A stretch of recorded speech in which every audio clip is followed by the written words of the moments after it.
the group 1, and we are going to discuss about the Ivan Pavlov's theory of behaviorism. Before we proceed to the discussion of his theory, let's get to know first who Ivan Pavlov really is. Ivan Pavlov is a Russian Soviet experiment and neurologist. Ivan Pavlov was a Russian Soviet experimental neurologist and psychologist known for his discovery of classical conditioning through his experiment with dogs. And Ivan Pavlov, born in September 26, 1849 in Kazakh, Russia, and died in February 27, 1936 at the age of 86 years old in St. Petersburg, Russia. Pavlov theory, often referred to as Pavlovian conditioning, centers around the concept of associative learning. He sought to explore how organisms, including humans, acquire new behaviors and response through repeated associations between the stimuli. The foundation of Pavlov's theory of behaviorism is classical conditioning. Classical conditioning is a way of learning by connecting two things. Pavlov showed this with his experiment on dogs. At first, the sound of the bell didn't mean anything to the dogs, but food naturally made them salivate.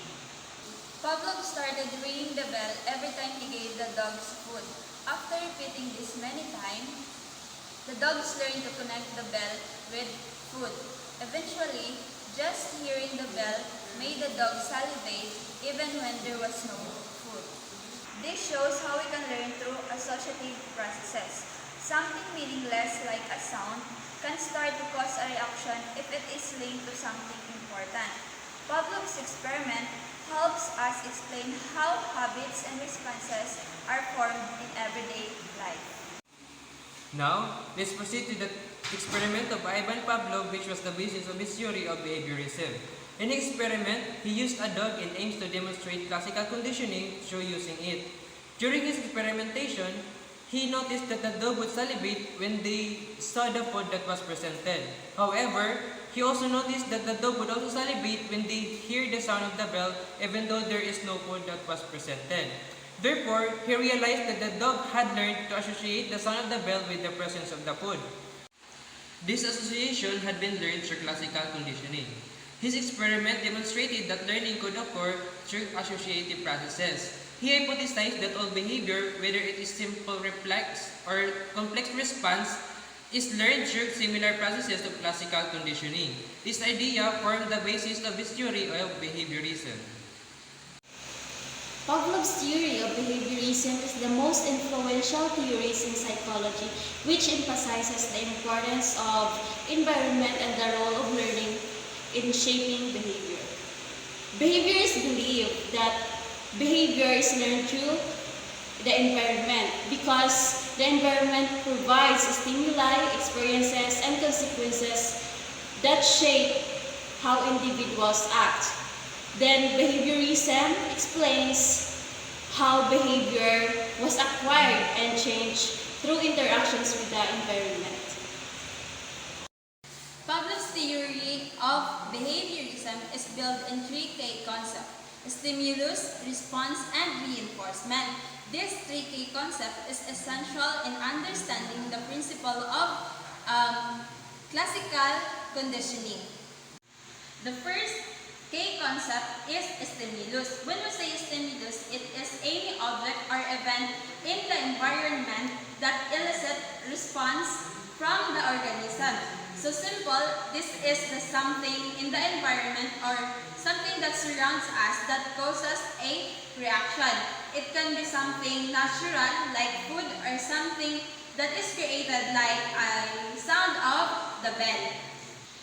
The next K concept is response. When we say response, this is the behavior or action that is elicited by the stimulus. This is the behavior or action that happens because of the stimulus. For example, if you see a food and you might feel hungry, the stimulus there is the food and the response there is you are feeling hungry. Some responses happen naturally, like salivating when you see a food, when you see a food, and while others are learned over a time. And lastly is the reinforcement. When we say reinforcement, it is any consequence that increase the likelihood of behavior being repeated. This is something that makes you more likely to repeat a behavior. For example, you get a reward, or you are being praised by someone, or being treated. So you are more likely to do the same thing because you get the reward or the praise that you wanted. So reinforcement can be either positive, adding a desirable stimulus, or negative by removing undesirable stimulus. Theory suggests that behavior is shaped through the repeated pairing of stimulus and responses. The pairing of a neutral stimulus with a natural stimulus leads to the formation of a new association, which result in learned responses. The learned responses is reinforced through the repeated pairing of the stimuli, which strengthens the association between the two stimuli. Pavlov's theory demonstrates how behavior is shaped through association, highlights its enduring impact on psychology, learning, and practical application.